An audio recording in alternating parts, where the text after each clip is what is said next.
من تعن الوجوه لجوده وله سجود أوجه عجباه سبحان من شهدت بوحدته الورى رب تعالى لا إله سواه.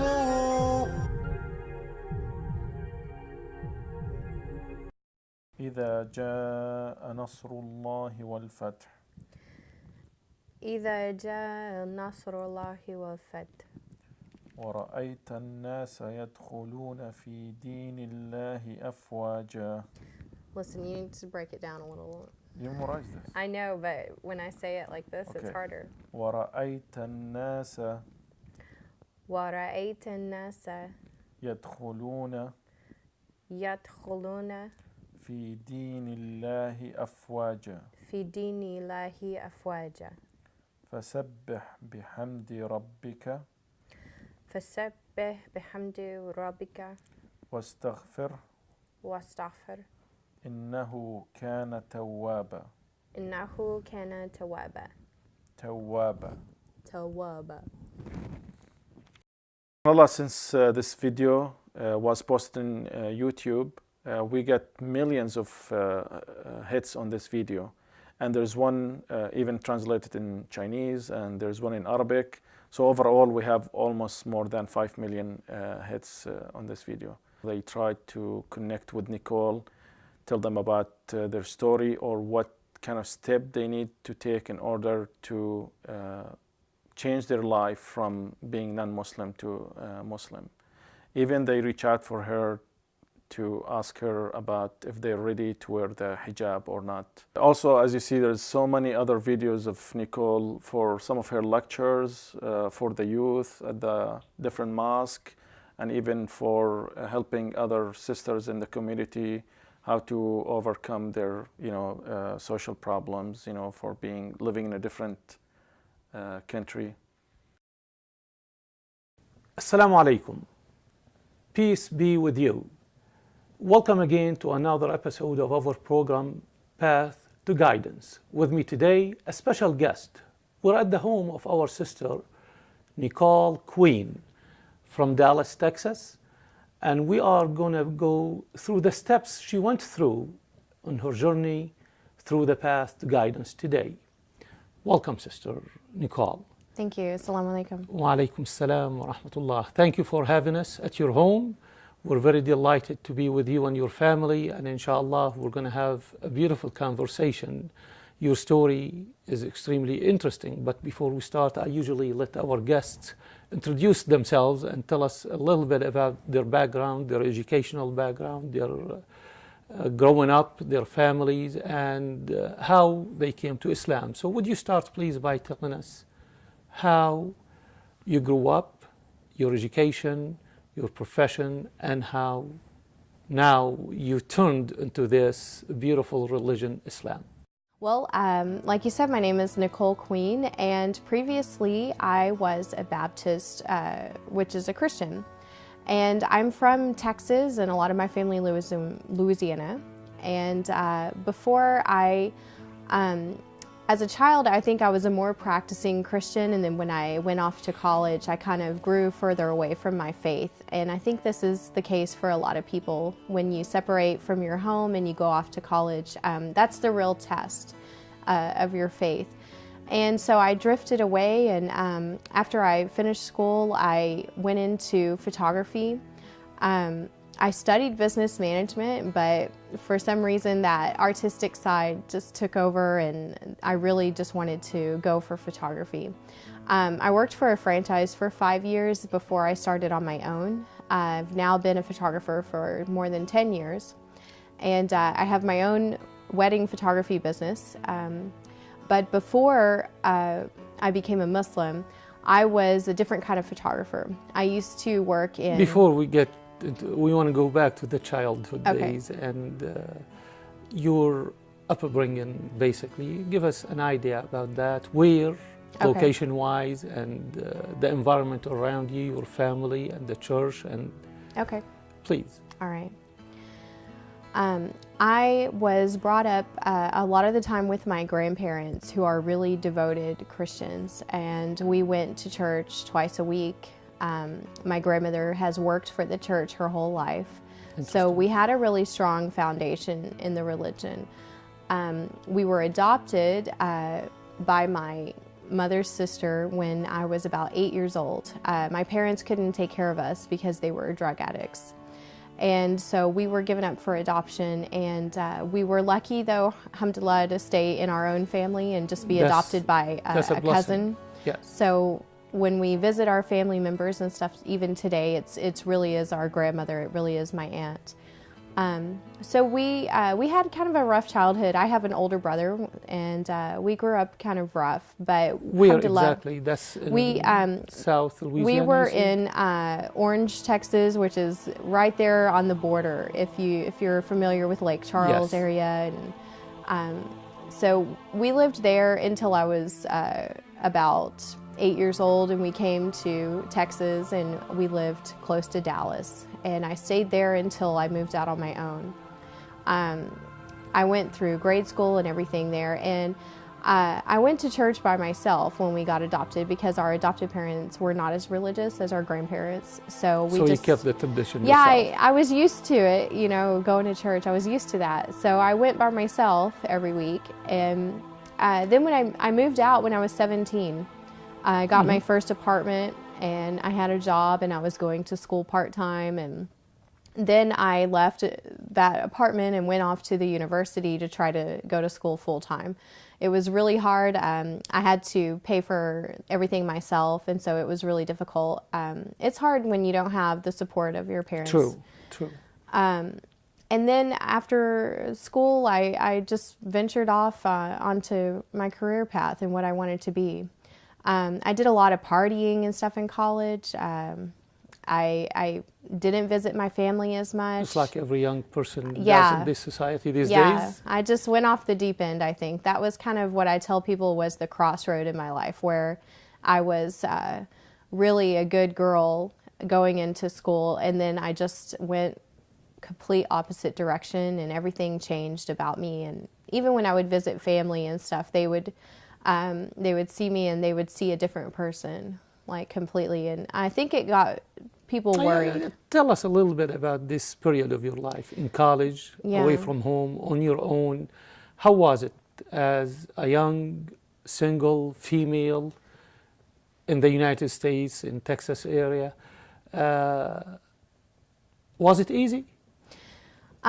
You think it's easy in the time. You think, wow, this is great. It's so easy, and no one is calling to see, are you home at a decent hour? No one is worried about you. Are you safe? Who are you spending your time with? Who are your friends? I was pretty much a loner for a long time. It was just me. And I would visit my family when I had time. I was really selfish, and I just did whatever I wanted to do. But like my family would always tell me, too much of anything is not good for you. That's so right. Too much freedom and too much of independence is bad. And you start to feel lonely. Although at that age it seems that's the greatest thing. Seems like you have the perfect life. See, but it's hard. I'm asking you to talk about it. I want you to look back and see how you're going to deal with your own family now. You have a young family, beautiful children. Would you wish for them what happened to you? No. Okay, so that's the reason I'm asking about this period of your time. Sure, ask anything. So you were on your own in college. Yes. Even before college. Before Since college. 17. I actually had my apartment before I had even graduated high school. I would stay there on the weekends. Like, I was very independent, and I was just this kind of girl. And I had always done the right thing as a kid, growing up and going through high school. I never disobeyed my parents. I didn't sneak out of the house and do things that I shouldn't have done. And I was a pure, good-hearted girl. And so when I was ready to move out at such a young age, like my my mother, she wasn't worried. She actually had things she was saving for me to take to my apartment and to help me get set up. But this is the difference in an American household. Yes. You push your kids out the door.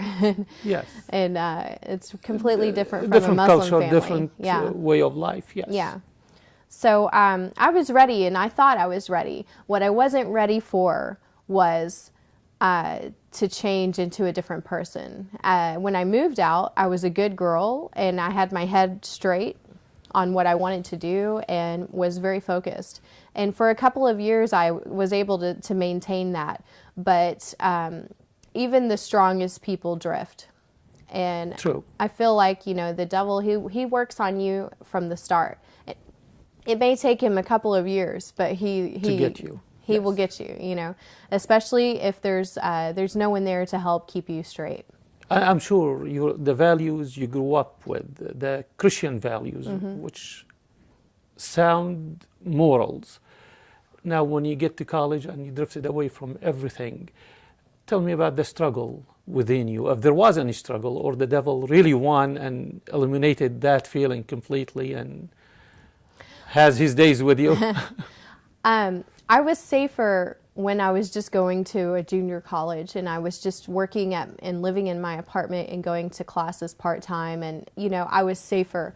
When I went off to the university, that was when the environment took over.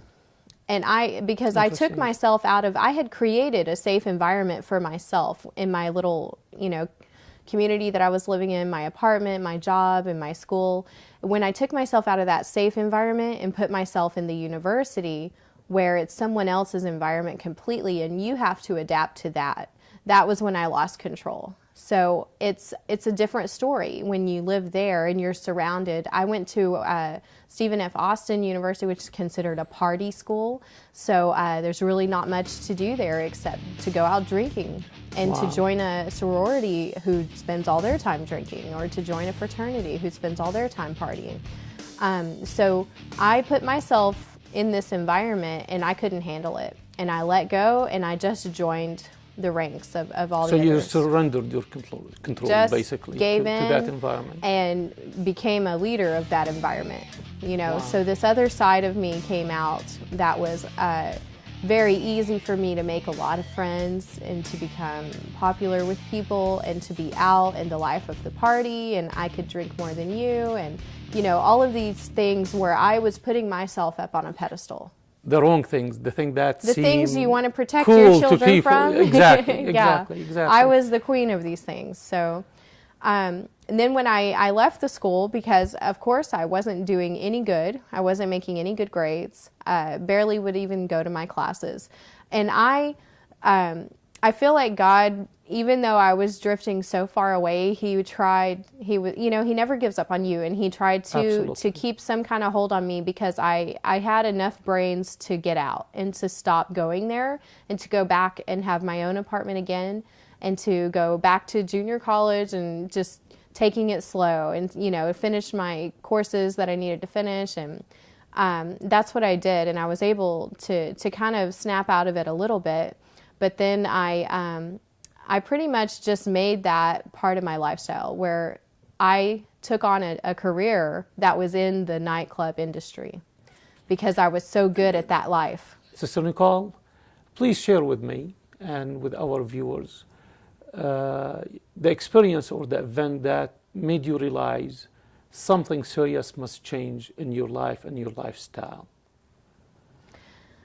I came back to Dallas to get some stability in my life. I thought that maybe if I worked in one spot and lived in one spot, that would help me to get my feet on the ground and to calm down a little bit.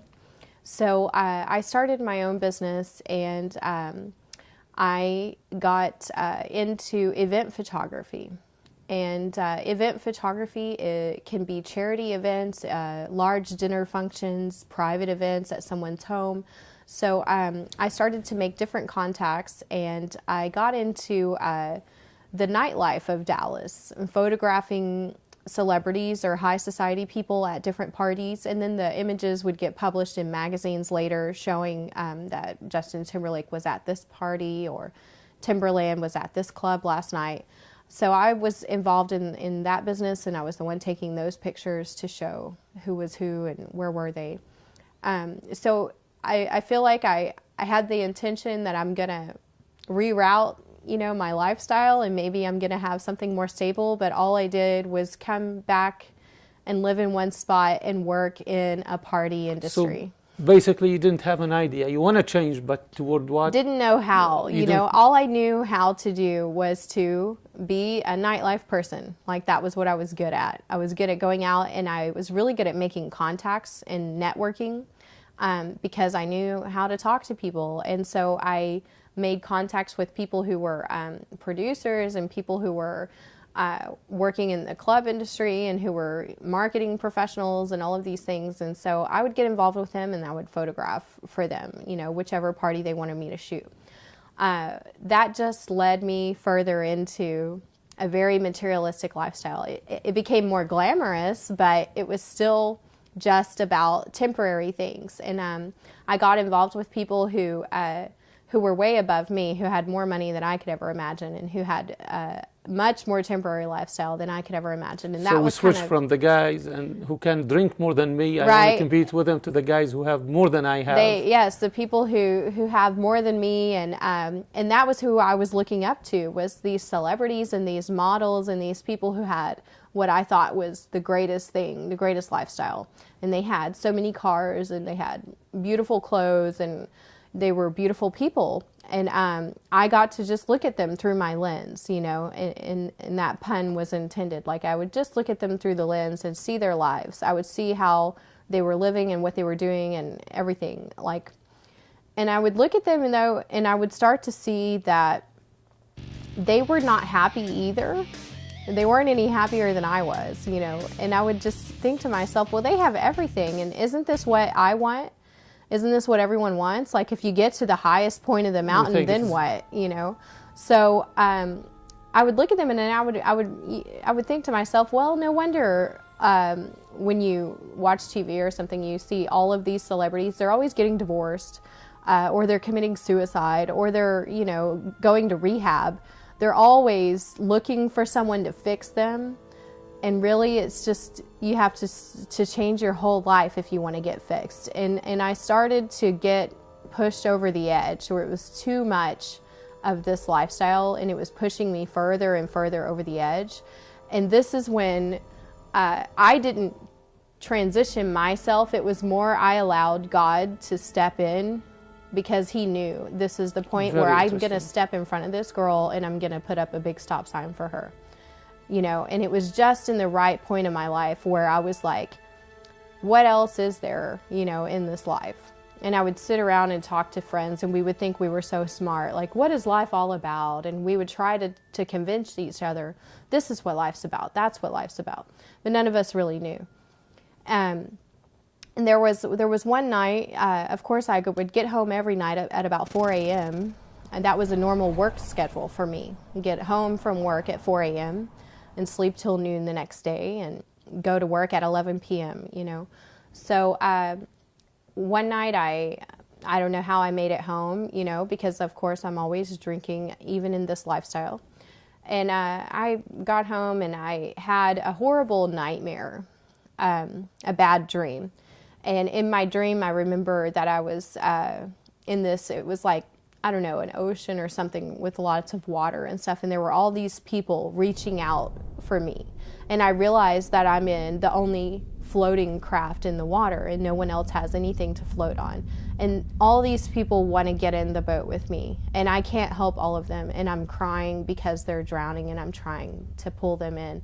And I woke up like with tears in my eyes, and I woke up and I felt like it wasn't about the people. It was maybe that I was drowning, and then I wanted someone to help me, like someone to reach out and to pull me in. So you pictured yourself as one of them too? Well, I felt their pain, when I saw them, and I'm trying to help them, and I can't help them all. I felt their pain. And I would have these dreams like this where, people needed help and I can't help them all. I would have these dreams repeatedly like this in different scenarios, fires or water or all these different things where I can't help them. And I feel like today when I look back, I feel like it's like He's trying to talk to you, and the only way that I would stop and listen is when I'm sleeping, because that's how chaotic my life was. So that feeling came to you, that you felt like, you know, like someone is trying to reach out to you. Like you need to change something. Okay. Even I woke up from one of the dreams and I was so upset from the dream, and I just screamed into my pillow so that no one would hear me, you know, in my apartment, and into my pillow, like I was just having like a panic attack. And I would say, okay, if I'm doing this and pushing myself like this, then I need to change, you know, I need something. Did you share that with your grandmother or anybody else from With your friends. past? Okay. With friends, I would share it with friends, and I had all kinds of friends, and I loved spending my time with people from all over the world. I was just talking to my husband about that today. We're like, wow, all of my friends were people from all over the place. So it was very easy that I had friends who were Muslim, that I had a lot of people around me who were Muslim people that I knew. We just never really talked about religion very much, you know. Like I wasn't friends with them because they were Muslim. That was just kind of their upbringing.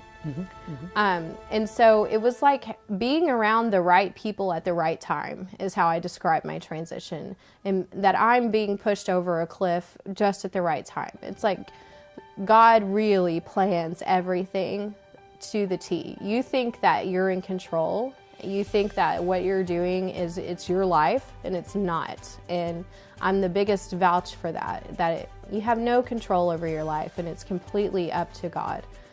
And my transition was just God stepping in front of me, putting the right people in front of me at the right time. And when I would talk to them about my dreams or about what I'm thinking, or that I feel empty inside, I feel like I'm tired of living this temporary life. I want something that's, you know, I want to feel like I know why I wake up each day. I wake up, you know, each day because of this or that, instead of what is this all about? And at that point, I was hanging out with friends who were Muslim and stuff, and we would all get into these discussions too. And one of the people that I had met at a photo shoot out at one of the events that I was covering was Hassan. He stuck out like a sore thumb. He didn't belong there with these people. He didn't drink alcohol, you know, so he was very easy to spot for me, because I knew everyone at this place and I didn't know him. And I'm like, who is this guy, and why doesn't he drink? Why doesn't he act like the other men? You know, he's not asking for my phone number. He's not trying to talk to me. And I was used to men treating me like that. And so it made me want to talk to him more and want to find out more about why does he act like this. And I almost felt like he and other people that I had met that were like a real Muslim, you know, who practices Islam, I would think like, well, what makes them live that way? Because it's kind of like they have something better than what I have. Like, why are you so good that you don't have to drink when the rest of us have to do these things? You know, we feel like we have to do this. So it was a huge curiosity. I wanted to know about these people, and I really kind of coveted their lifestyle, the way they lived in this kind of... After having conversation. Right, after Hassan talking with people like Hassan, I would want that peace that they had. I would want to feel calm and quiet like they were, shy. He seemed so different from everyone else. And so I think first thing that attracted me to Islam was not the religion, it was how a person looked who was a Muslim, like how, you know, their demeanor and the way that they talked, the way they lived, a disciplined lifestyle. And it was something different than what I was used to. I wasn't used to people who were disciplined.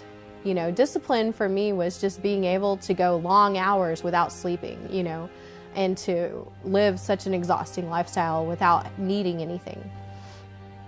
So I think that this was the best, and I like to convey that message to people, is that the way that you represent yourself as a Muslim, it's not about, are you wearing a kufi hat and are you saying, hey, I'm a Muslim, here's the Quran and all of these things. I would have been completely turned off if someone did that to me. Like, here's the Quran, you should change your life, sister, you should come to God. I would have been like, blah, blah, blah. I've heard that story plenty of times.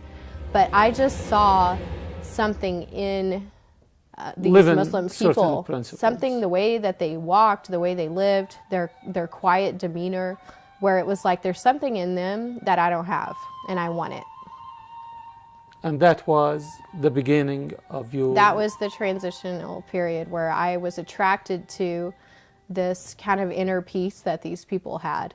I wasn't looking for God and for Islam. I was looking for calm inner peace and a feeling of purpose. And when I found it through Islam, everything came with it. So God, you had conversations, after conversations, then... So many conversations. What happened next? So many. Made I started Islam to discover now. that... Now you made the people. Yeah. Wonderful. So I would sit at coffee shops with different friends, and I would sit with Hassan at coffee shops too, and just pick his brain and ask him all kinds of questions, and we would talk about the purpose of life. This was my favorite discussion for those past 2 years because I really wanted to know, is this really it? You know, is this all that there is? And I'd never really had these conversations as a Christian because I didn't follow my Christian faith since I was a child, you know, since I was a young girl. And so I never thought about life as a young girl. I just thought everything was just, you know, this is how it is, and you do this and you grow up. So now that I was an adult and I could have these kind of thoughts, I needed someone to talk to about it. And I was talking to Muslim people about it and picking their brain. And I started to become super curious about Islam. To me, Islam was kind of like Hinduism. Like, I really closely related Indian Hindus to Muslims. And I thought at the time that they were the same. And so I thought it was misconception because this glamorous Hindu religion where you have these beautiful statues and you wear, you know, these clothes that are different and you eat food that's different and the music and all of that stuff. And I was familiar with the Middle Eastern culture and the food and the music, but I didn't realize that Muslims believe in God and Jesus and the prophets and all of these things, because it may not have seemed so glamorous to me if I knew that at the time.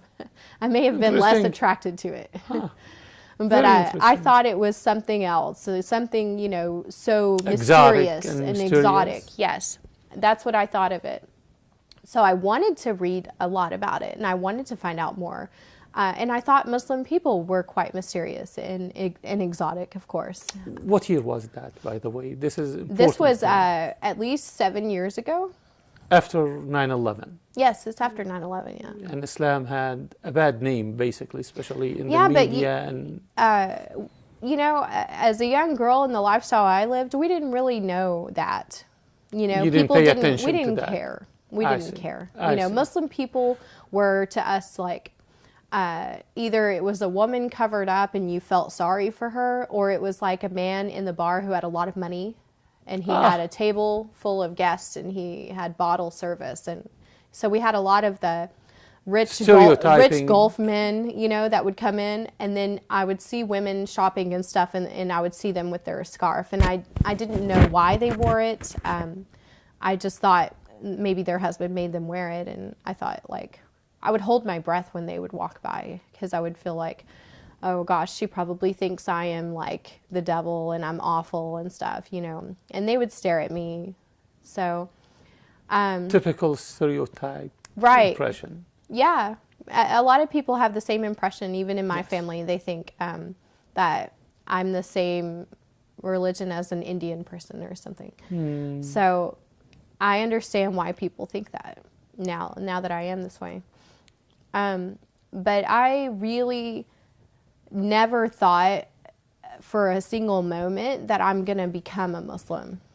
Even at this time, I was just curious, and I would find things and I would latch on to them, and I would become so wrapped up in this, whatever it is. And then later I would get tired of it and toss it out and find something else to be really attached to.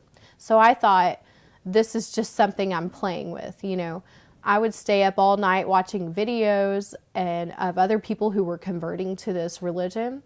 who had kind of crazy lifestyles, and then they found their purpose through God, and they were Muslim now, and they were like so peaceful, and they were wearing robes, and the men would have beards, and the women would talk so softly, and I didn't know how to talk softly, you know. So I just thought, wow, these people have what I want. And so I kind of was using Islam as this tool to make my life calm and peaceful and have some purpose, you know. And slowly I just became obsessed with it. I was obsessed with everything, the videos, the books. I still have so many books, and I wanted to get my hands on all the knowledge I could about Islam. I'm sure in your earlier readings and searchings, you came to the idea of God. He's one, no Son of God, no Holy Spirit, no... We believe there is a Holy Spirit, but it's different from the Christian belief about the Holy Spirit. When you read God is one and has no son, and Jesus is not God, tell me how that affected you. I mean, why did you follow after that point? Because this is the first thing you have to read about Islam. This is what the whole idea, the core of Islam is the oneness of God. How that was not a turn-off point to you? When I read about, I had, of course, the Yusuf Ali translation of the Quran. Hassan gave me my first copy of the Quran, and I still have it even today. I learned about what Muslims believe about Jesus. I learned about their belief of his miracle birth.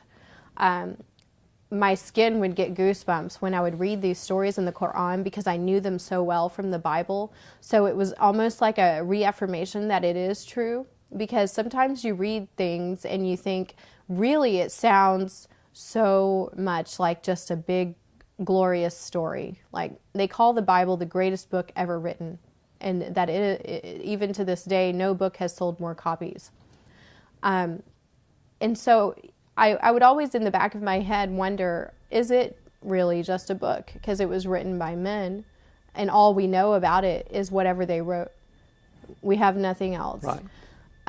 So when I found these stories are in the Quran, I was blown away, first off, that everything was the same.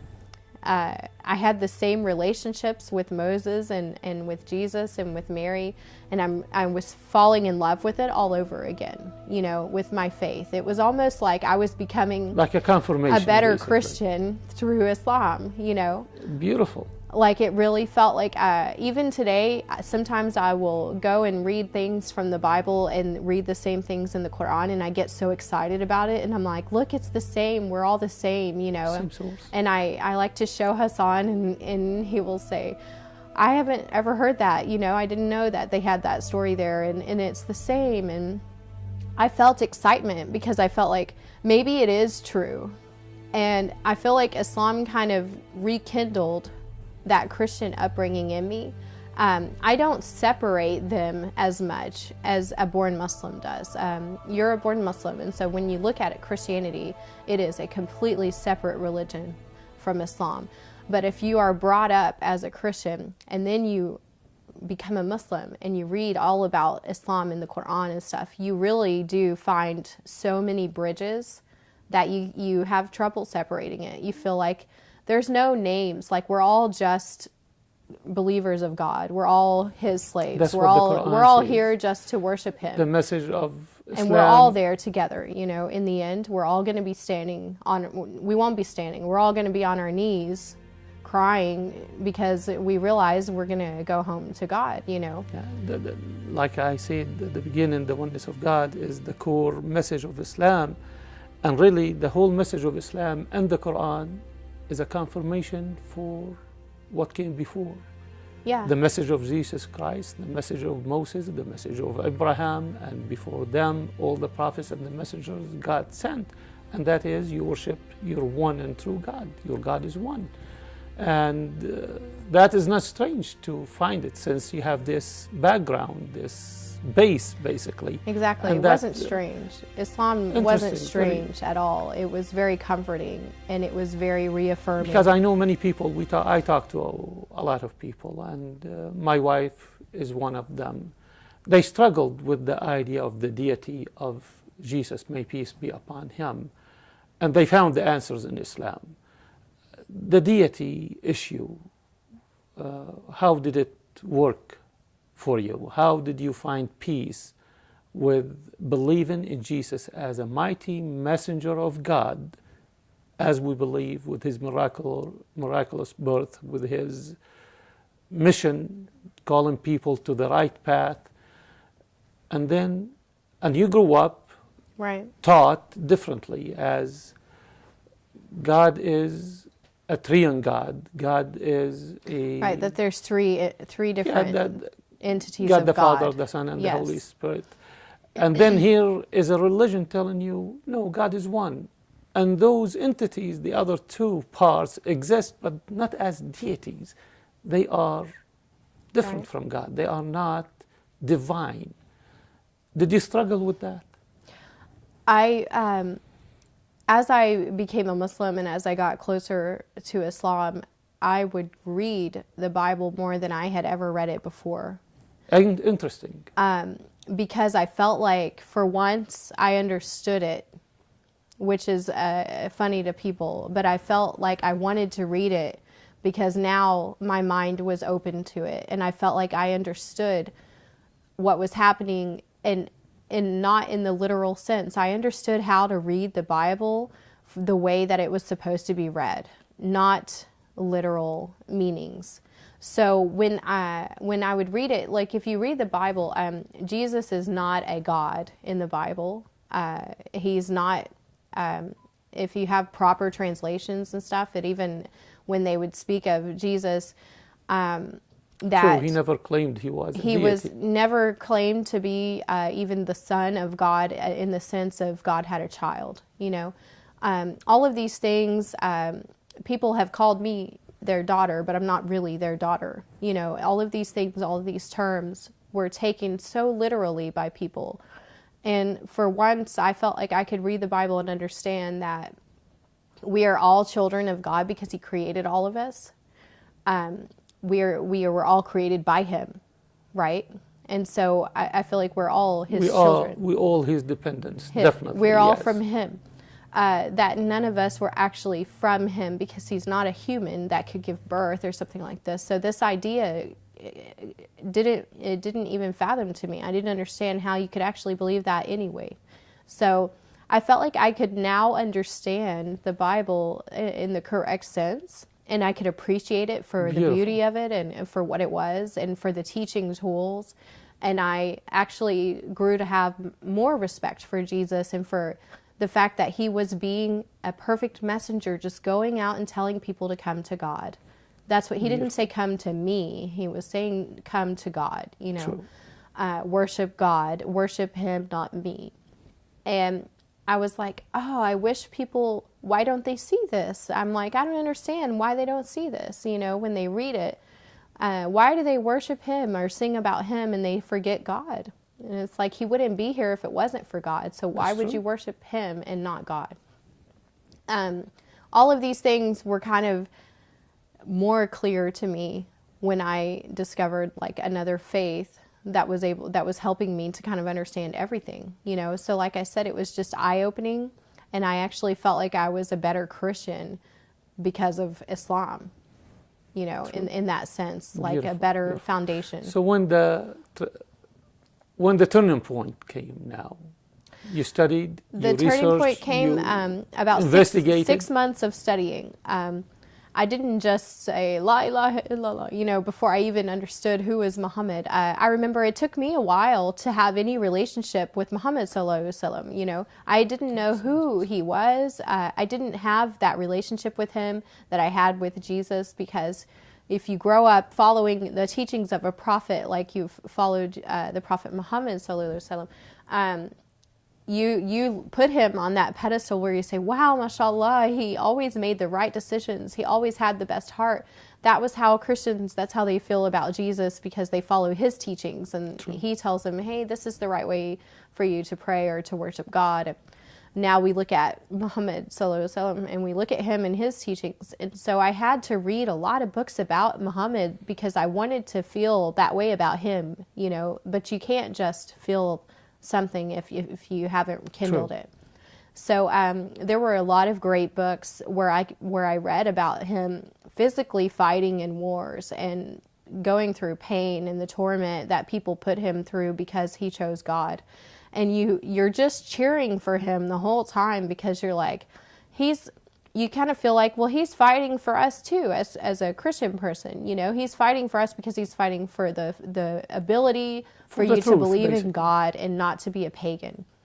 True. And so even before I converted, I was just cheering him on and saying, well, he's just like the people that you read about in the Bible where they were tortured because they wouldn't denounce God and because they wouldn't follow the God of something else, you know, and They wouldn't conform right. to their society. They wouldn't give up, you know. Yes. And so you really, if you feel a connection with him in that sense, you feel like, okay, I think he is a messenger. You know, he has all the same qualities, all of the same things that a messenger has in the Bible. And so I started to become really close with Muhammad sallallahu alaihi wasallam, and I started wanting to read the Hadith and wanting to see. And the more I would read, the more I couldn't find anything wrong with him, you know, where it was like Interesting. he always handled situations the right way. He always had the right thing to say. He would always, it was almost like, there's no one here who does that. You know, there's no man who could handle all of these different wives and treat them all so well, and to be so fair with everyone, and to be fair with people who came to him with their issues and their drama and all of the things that were happening. Well, did you realize that all of that was inspiration by God instead of Muhammad's acting as a human? It has to be like that because a human You cannot realize, be perfect. yeah, that you Just when like you see the the way he lived, you perfection know of there's Jesus only Christ one way. Cannot Yeah. be of his doing, it's God's doing. Right. Yes. Right. And you would need that motivation. True. And so when you learn all of these things, like, I started to grow my relationship with God himself, you know, just to be close to him the way I was before as a child, where I would just talk to him and tell him how I feel and all of these things. And so I really started to have moments where I would have my own private prayers, you know, where I would just ask for the endless things that I needed to be forgiven for. You know, I really needed to be baptized in that sense. Christians, we know it as baptizing, where you Yes. actually literally are dunked in water to wash away your past sins. I wanted to be rebaptized, you know, into this new faith. And the thing about Islam that was so connecting with me, where I wasn't feeling all these sparks with Christianity before, but now it was like I was open to everything and I was taking it all in the way I should have, was because Islam was so black and white. I didn't need all the stories and all the stuff to get me into it. It was just, this is our faith. It's a simple faith that you just focus on God. You live your life for God. And I already understood, because I had lived my life without God, I understood why you're not supposed to drink, you know, why you should dress modestly, why you should not have friendships and stuff with men because, you know, their intentions are always wrong. And, you know, all of these things, I had learned these things from experience. And when I got closer to Islam, I wanted to apply those things into my life because now I felt like I had a reason to. And before, I didn't have a reason, you know, I didn't have a reason to care. And now it felt good and it made me feel proud. As a woman, it made me feel proud instead of feeling guilty. Hold the thought, please. We're going to come to that after this. Stay tuned.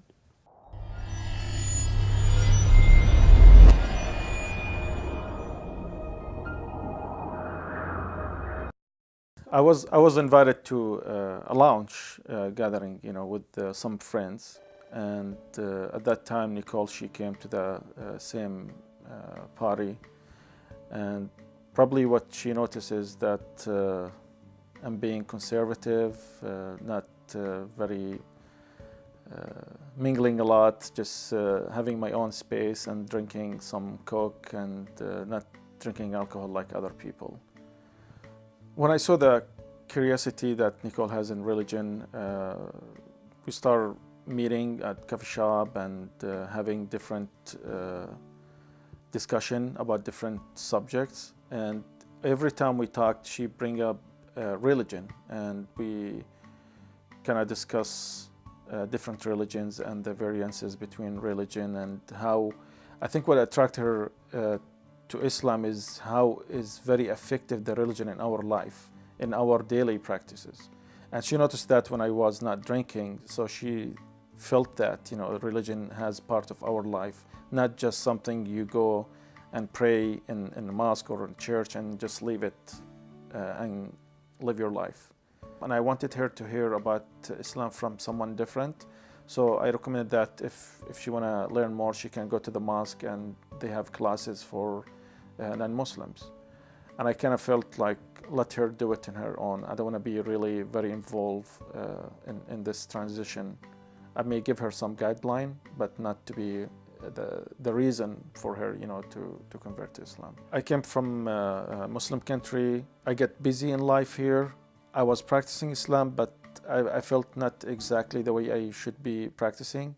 And when I saw her curiosity, I started really reading more about my religion and apply it more, because she will ask me, how come you don't do this? So I feel like I need to be practicing my Islam, because you come here, you get busy with life, you don't know if someone give you attention, someone like watching you if you're applying your religion or not.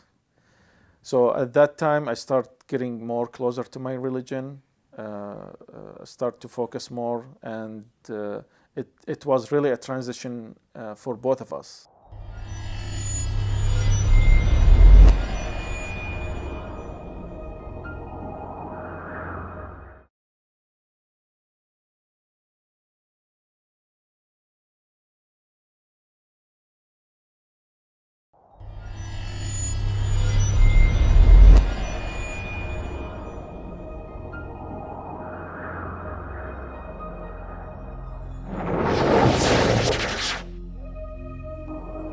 سبحان من تعن الوجوه لجوده